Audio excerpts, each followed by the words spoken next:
నమస్తే, welcome to Suman TV.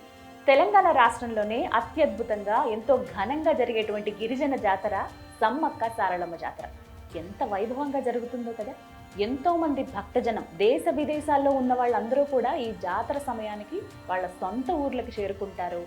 గద్దెల దగ్గర అమ్మవార్లను దర్శించుకోవడానికి ఎంతో ఇష్టం చూపిస్తూ ఉంటారు. ఇక్కడ ప్రత్యేకంగా బెల్లాన్ని అమ్మవారికి నైవేద్యంగా సమర్పిస్తారు. ఎంతమంది భక్తులు, దగ్గర దగ్గర 1.5-2 కోట్ల వరకు భక్తులు వచ్చి దర్శించుకునేటువంటి అత్యద్భుతమైన జాతర ఇది. అయితే ఇంత ఘనంగా చెప్పుకుంటున్నాం. అసలు ఈ జాతరకి సంబంధించిన చరిత్ర ఏంటి, సమ్మక్క సారలమ్మ ఎవరు, వీరిని ఎందుకు ఇంతగా పూజిస్తూ ఉన్నారు, ఇది తెలుసుకుందాం ఇవాల్టి వీడియోలో.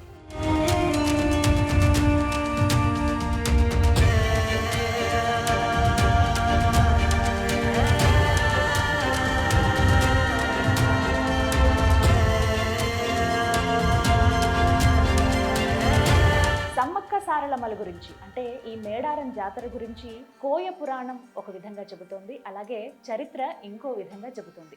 కోయ పురాణంలో ఏ విధంగా ఉందో ఇప్పుడు తెలుసుకుందాం. ఈ కథ 1300 సంవత్సరంది, అంటే 13th సెంచరీ, కాకతీయులు పాలిస్తున్నటువంటి సమయం అది.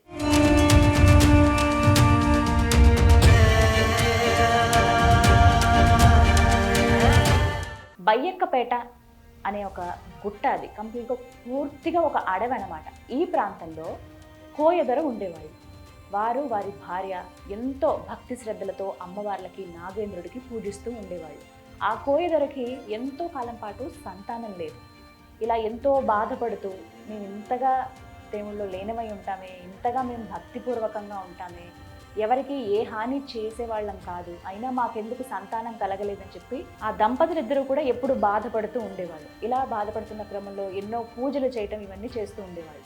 ఇందులో భాగంగా ఒక రోజున ఆ అడవి ప్రాంతంలో వారు సంచరిస్తూ ఉండగా ఎక్కడి నుంచో చిన్నపిల్లలు ఏడ్చినట్టుగా ఒక శబ్దం వినపడుతుంది. ఏంటా అని గబగబా పరిగెట్టుకుంటూ వెళ్ళి చూస్తే ఒక పుట్ట దగ్గర ఒక చిన్న పెట్టెలో ఒక చిన్న పాప కనిపించడం చూస్తారు. అదంతా అటవీ ప్రాంతం కావటం, చుట్టూ కూడా పులులు, సింహాలు, మిగతావి క్రూర మృగాలన్నీ కూడా ఆ దరిదాపుల్లో ఉంటాయి. చాలా భయపడిపోతారు.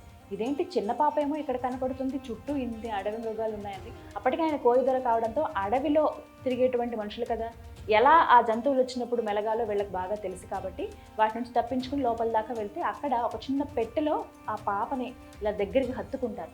ఆ పాప కేరింతలు, ఆ పాపలో ఉన్న తేజస్సును చూసి ఎంతో మురిసిపోతారు. ఆ పాపనే మన సమ్మక్క.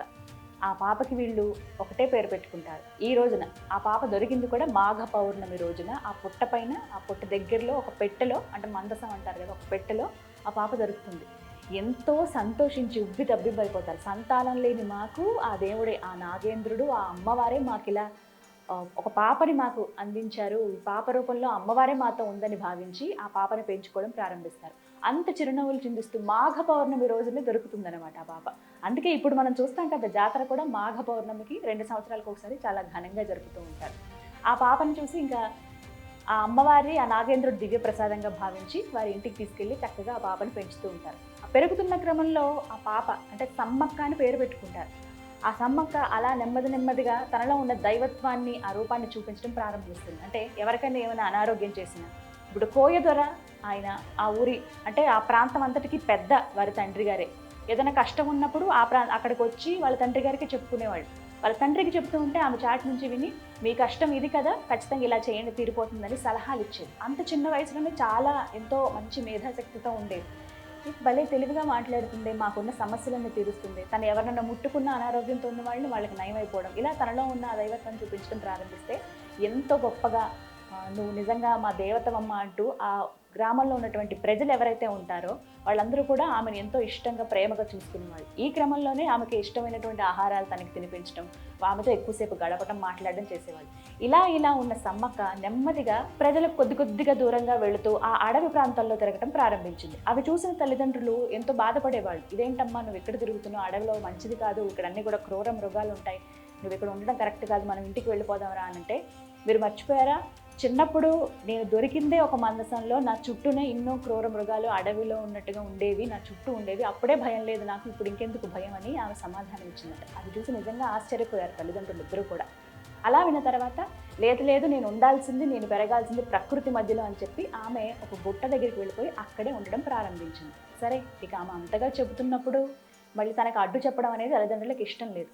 దీంతో ఆమెకు అక్కడే ఆమె సౌకర్యం కోసం ఒక కుటీరంలాగా ఏర్పాటు చేశారు. తను ఉండడానికి వీలుగా, అంటే ఒక చిన్న ఇల్లులాగా, ఒక గుడిసెలాగా వేసి అక్కడే తనకి ఏర్పాటు చేశారు. కర్పలతోటి వాటితోటి ఒకటి అరేంజ్ చేశారనమాట. అలా ఆ తర్వాత తనకి నీరు అవసరం కదా, అక్కడే జలకం బావని ఒక బావిని తవ్వించి ఆ నీరుని తనకి ఉపయోగించుకునే విధంగా ఏర్పాట్లు చేశారు. ఇలా ఆవిడ అక్కడ అడవి మధ్యలోనే ఉంటూ ఎవరైనా కలవాలనుకున్నప్పుడు వెళ్ళి కలిసేవారు.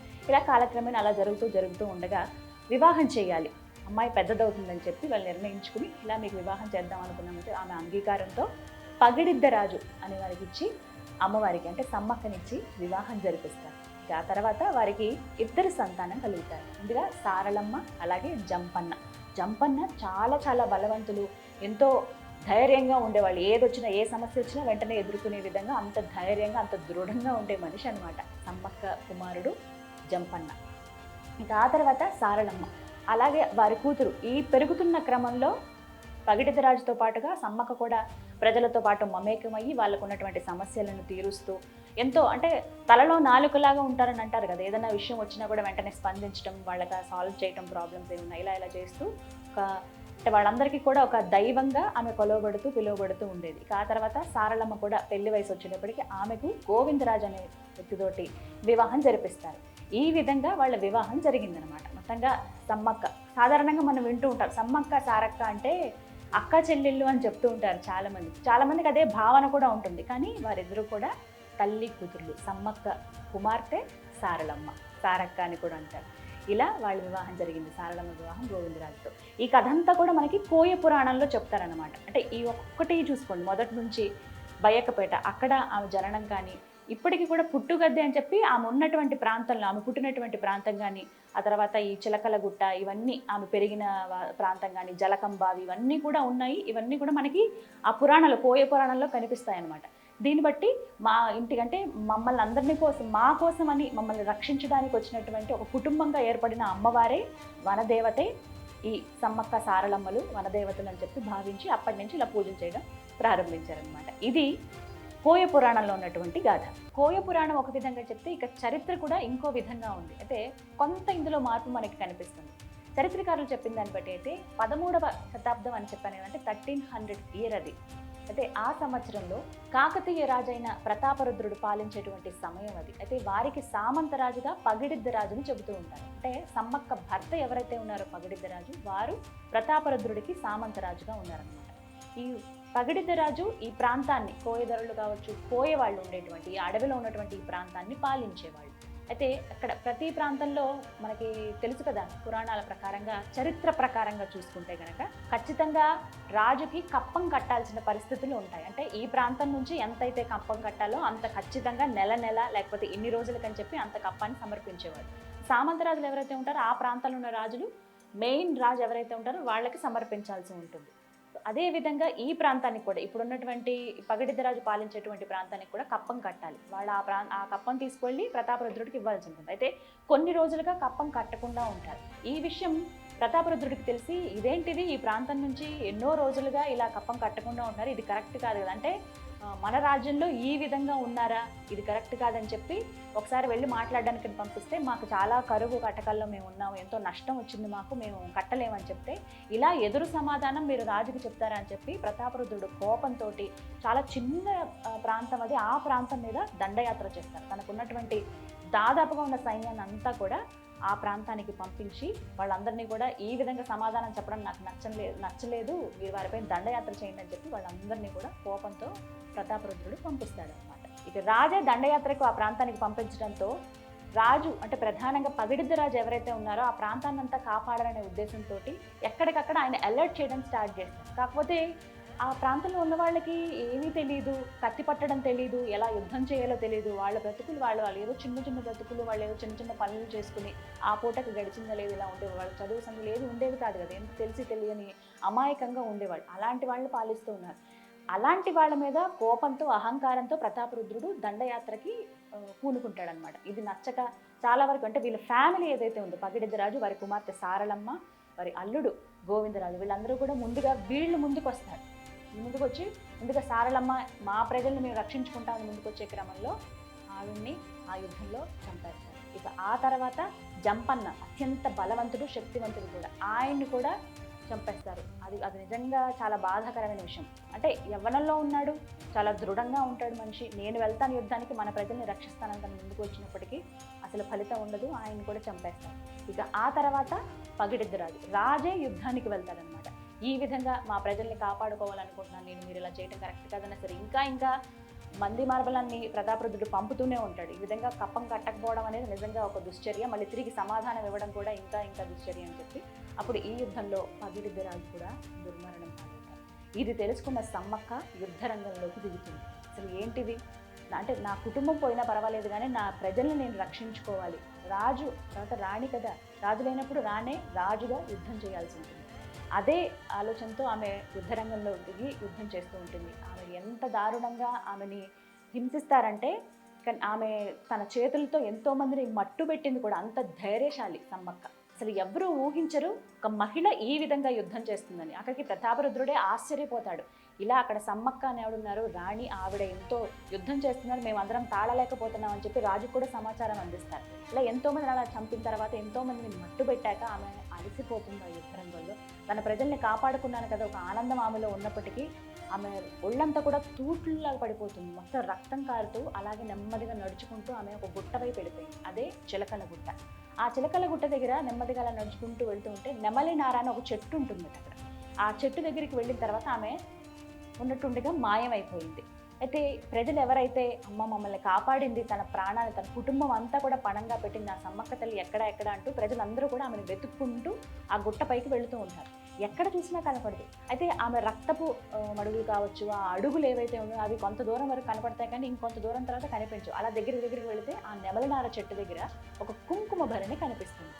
అక్కడి నుంచి ఎటువంటి గుర్తులు ఉండవు, మనిషి కనపడదు. ఇక ఒక్కసారిగా వాళ్ళందరూ కూడా అమ్మా నువ్వు మమ్మల్ని కాపాడడానికి వచ్చావు అని చెప్పి ఆ భక్తులు ఎవరైతే ఉంటారంటే ఆ ప్రజలు ఎవరైతే ఉంటారో వాళ్ళందరూ కూడా తెలుసుకుని వాళ్ళు ఏం చెప్పాలో కూడా అర్థం కాని పరిస్థితి. అంటే చిన్నప్పటి నుంచి ఆమెను చూసి వాళ్ళతో పాటు పెరిగిన ఆమె ఒక మహారాణి ఆవిడ అయినా కూడా యుద్ధరంగంలోకి దిగి ఎంతమందిని మమ్మల్ని రక్షించడానికి తన ప్రాణాలని పణంగా పెట్టింది అని భావించి ఎంతో బాధపడి తనకి దండం పెట్టుకుని నువ్వు ఒక దేవతమమ్మ అని అక్కడి నుంచి ఆమెను కొలవడం ప్రారంభిస్తారు. ఇక ఆ తర్వాత ప్రతాపరుద్రుడికి కలలో అమ్మవారి కనిపించి నువ్వు చేసింది చాలా చెడ్డ పని, ఇలాంటి పని చేస్తానని అనుకోలేదు, అంత చిన్న వాళ్ళపైన నీ అహంకారం చూపిస్తావా అని చెప్పి అమ్మవారి పలకడంతో దానికి కళ్ళు తెరుచుకుని ప్రతాపరుద్రుడు ఇలా కాదు నిజమే, నేను చేసింది చాలా తప్పు, నేను ఊహించలేదు ఇంతగా జరుగుతుందని, ఇంతమంది ప్రాణాలు పోతాయని చెప్పి దీంతో ప్రతాపరుద్రుడు మేడారాన్ని ఒక స్వతంత్ర రాజ్యంగా ప్రకటిస్తాడు. ఎలాంటి కప్పం కట్టాల్సిన పని లేదు, వాళ్ళకు వచ్చిన ఆదాయం వాళ్ళ అభివృద్ధికే వాళ్ళు వాటిని ఏమైనా కావాలంటే వినియోగించుకోవచ్చు అనే ఉద్దేశంతో అప్పటి నుంచి కప్పం కట్టాల్సిన అవసరం లేదని చెప్పి స్వతంత్ర రాజ్యంగా ప్రకటిస్తారనమాట. ఇక అప్పటి నుంచి చూసుకుంటే ఆదివాసీలను తన కన్న బిడ్డల్లా కంటికి రెప్పలా కాపాడుతూ వస్తున్నారు సమ్మక్క దేవత.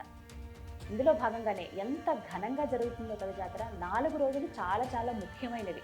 అంటే ముందుగా సారలమ్మను, ఆ తర్వాత గోవిందరాజును, ఆ తర్వాత పగిడిద్దరాజును గద్దెలపైకి తీసుకురావటం కానీ, చివరిగా అంటే అక్కడ ఇలా తీసుకొచ్చాం అందరినీ అని చెప్పి చిలకల గుట్టలో ఎక్కడైతే అమ్మవారు ఆ నెమలినార చెట్టు కింద కుంకుమ భరణ రూపంలో ఉన్నారు కదా, అలా అమ్మవారు ఉన్నటువంటి అక్కడ ఒక చిన్న ఆలయం లాగా ఉంటుంది. ఆలయానికి సమాచారం అందిస్తారు, ఇలా గద్దెలపైకి తీసుకొచ్చాం వీరందరినీ అని చెప్పి. అప్పుడు ప్రభుత్వ లాంఛనాలతో తుపాకీతో గాల్లో కాల్పులు జరిపి ఎంతో ఘనంగా అమ్మవారికి అక్కడి నుంచి పూజలు నిర్వహించి ఆ తర్వాత సమ్మక్కను కూడా కుంకుమ భరణ రూపంలో ఉన్న అమ్మవారిని ఇలా గద్దెపైకి తీసుకొస్తారు. ఆ తీసుకొచ్చే ఘట్టం కూడా చాలా అత్యద్భుతంగా ఉంటుందండి. అంటే ఒళ్ళు గగురు పొడుస్తుంది ఆ ప్రాంతంలో. అంటే ఒక జాతరలాగా సింపుల్గా ఒక మాటలో చెప్పేస్తాం కానీ ఇది ఒక జాతర కాదు, ఒక ఎమోషన్ అంటారు చాలామంది. అసలు ఆ ప్రాంతానికి వెళితే తెలుస్తుంది. ఆ జాతర సమయంలో ప్రత్యేకించి ఆ ఘట్టం ఏదైతే జరుగుతుందో ఆ సమయంలో అక్కడ ఉంటే నిజంగా వేరే ప్రపంచంలో మనం ఉన్నామా అనిపిస్తుంది. అసలు ఒక గిరిజన జాతర అంటే కొన్ని సంవత్సరాల క్రితం వరకు కేవలం గిరిజనులు మాత్రమే, ఆ అడవిలో ఉన్న వాళ్ళు మాత్రమే, ఆదివాసుల వరకు మాత్రమే పరిమితమై ఉండేది. కానీ ఆ తర్వాత ఆంధ్రప్రదేశ్ అంటే ఉమ్మడి ప్రభుత్వం ఉన్నప్పుడు ఇప్పుడు తెలంగాణ ప్రభుత్వం అంటే ప్రత్యేకించి రాష్ట్రం వచ్చిన తర్వాత ఎంత ఘనంగా ఇది రాష్ట్ర పండుగలు కూడా అనౌన్స్ చేశారు. చాలా చక్కగా 2 సంవత్సరాలకు ఒకసారి ఎప్పుడెప్పుడా అని ఎదురు చూసే విధంగా ఉంటుంది. కేవలం జరిగేదంటే కీలకమైన ఘట్టాలు ఈ 4 రోజులు అయినప్పటికీ, అంటే మాఘ పౌర్ణమి అప్పుడు జరుగుతున్నప్పటికీ ఇంకా ముందు నుంచే ఎన్నో సందర్భాల్లో అంటే ముందు నుంచే దగ్గర దగ్గర ఒక 10-15 రోజుల ముందు నుంచే ఈ జాతర ప్రారంభమవుతుంది. వివిధ ఆలయాలను సందర్శించుకుని ఆ తర్వాత ఇక్కడ మొక్కులు చెల్లించుకుంటారు. ఇంకా ప్రత్యేకంగా బెల్లాన్ని కూడా సమర్పించడం మనం చూస్తాం. అదే బంగారంగా ఇక్కడ పిలుస్తూ ఉంటారు బెల్లాన్ని. ఈ విధంగా అమ్మవారికి మొక్కులు తీర్చుకుని వాళ్ళకు ఉన్నటువంటి కోరికలు కోరి మళ్ళీ ఏడొస్తామమ్మా, మళ్ళీ 2 సంవత్సరాలు మీ దగ్గరికి వస్తామమ్మా అని మొక్కుకొని చక్కగా అమ్మవారి అనుగ్రహాన్ని పొందుతూ వెళ్తూ ఉంటారనమాట. ఈ విధంగా మేడారం జాతర అంగరంగ వైభవంగా జరుగుతుంది. ఇది మేడారం జాతరకు ఉన్నటువంటి పురాణ గాథ.